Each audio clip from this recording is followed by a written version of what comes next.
So last night I went to see Marilyn Manson for the first time, and it was a very good show. I saw him at the Grand Sierra Resort, the Grand Theater in Reno, and I was curious about the openers because I didn't know anything about either of the two openers, and so I was kind of interested in seeing what we would get for that.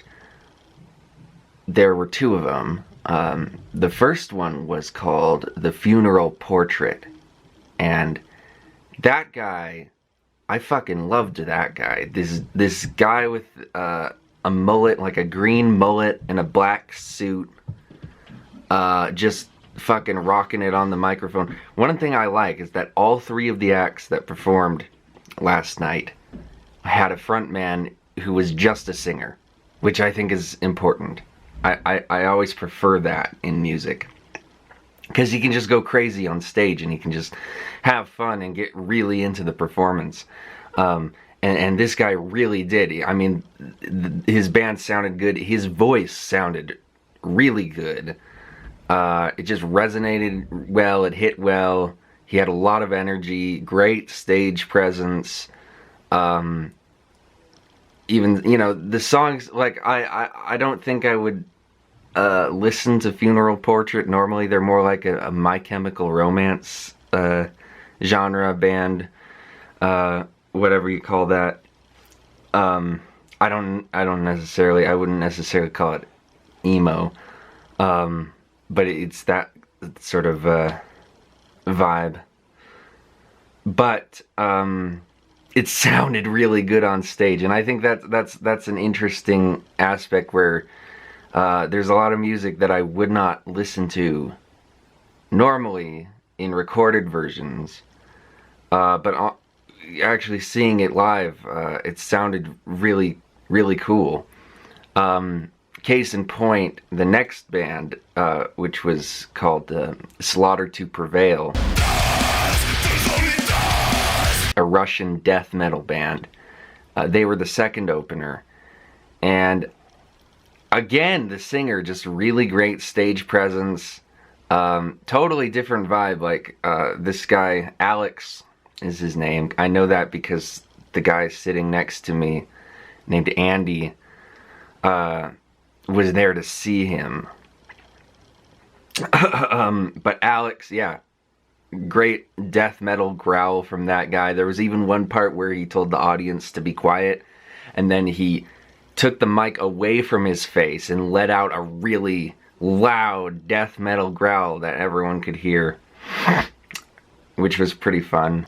Although all of the songs pretty much sounded the same from that band, but it was still a really good show.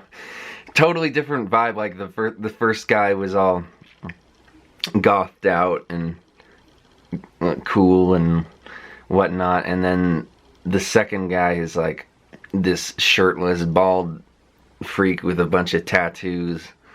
But it worked. It was the show. I felt that all the three of the acts did kind of go together.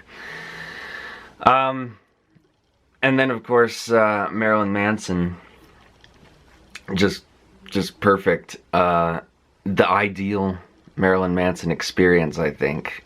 About as ideal as you're gonna get. He sounded good. He didn't make any mistakes. He got all of the lyrics right. He looked good. He did cool poses. He would do his kind of Gollum thing, where he'd be crouching down really low to the ground and turn his back into kind of a C shape. He did that. And yeah, I was just having a lot of fun. I sang along to all the songs. And also I knew what song he was about to sing based on his costume changes. That was fun.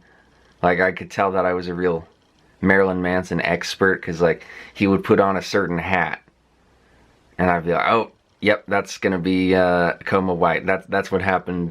That was the last song he sang, was Coma White, and he put on that brimmed hat that he usually wears, and I was like, yep, it's gonna be Coma White. I think he should have come out to As Sick as the Secrets Within. Instead, he came out to We Know Where You Fucking Live.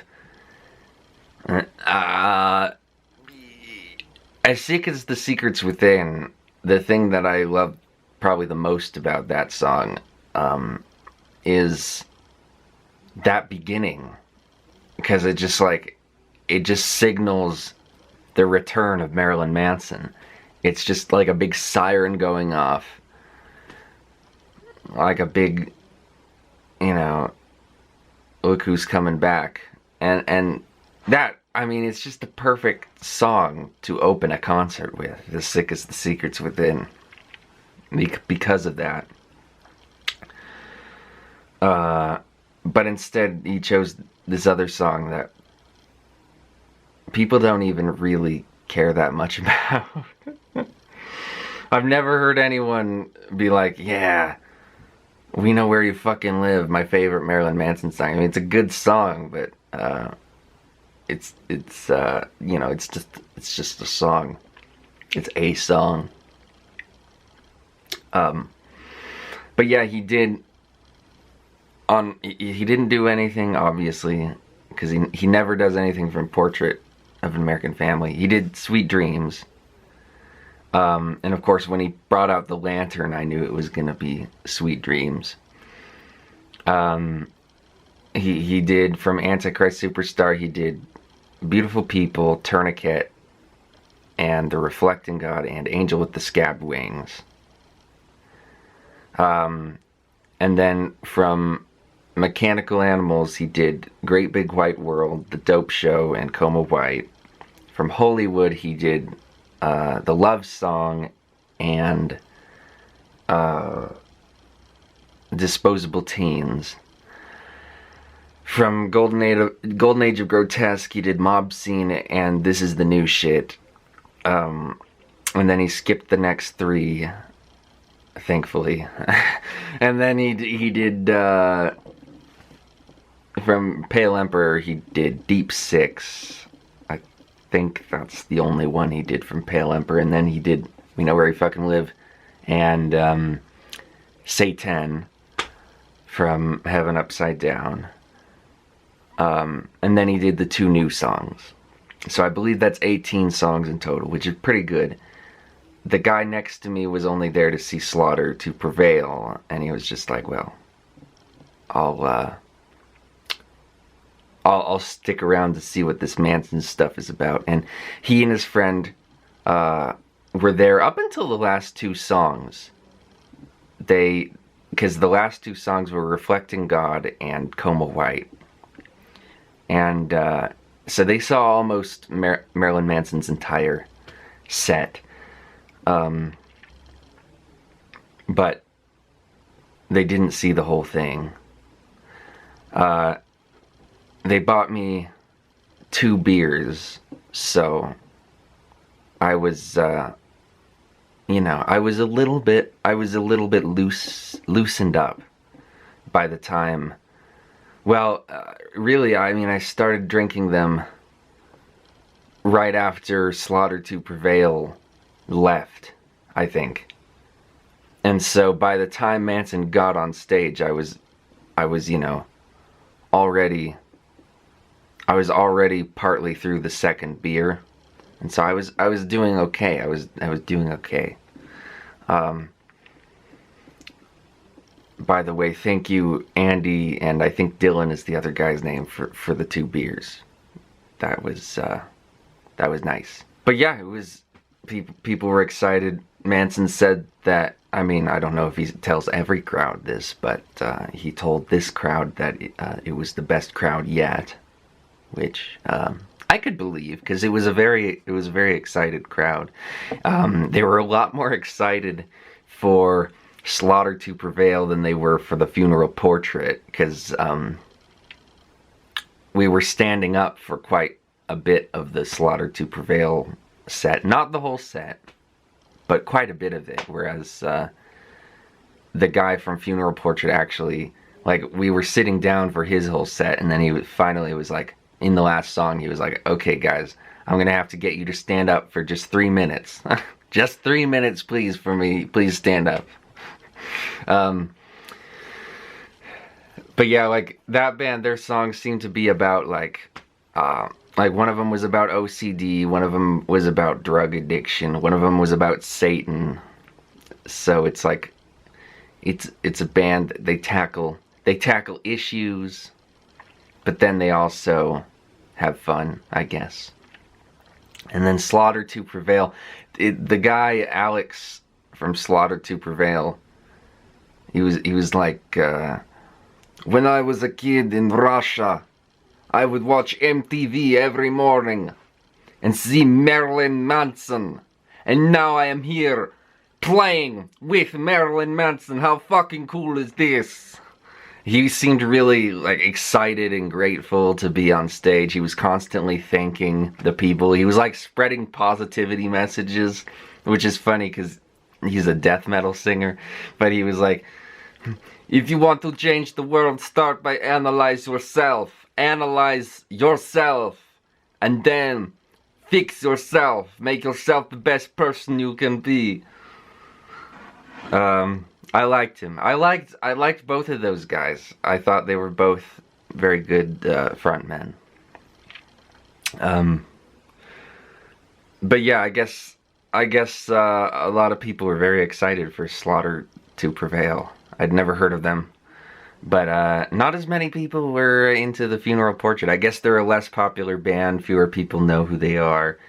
But I really liked them, and I really liked that they had one song in particular called Suffocate City, which I guess is a little reference to David Bowie's Suffragette City. And it had a very kind of My Chemical Romance melodic quality to it, and I thought it was really catchy. I mean, it's still stuck in my head right now as I'm recording this. And it was just performed really well. Just 7 years a true believer. You wake up choking with the pill on your face. Every breath made a race.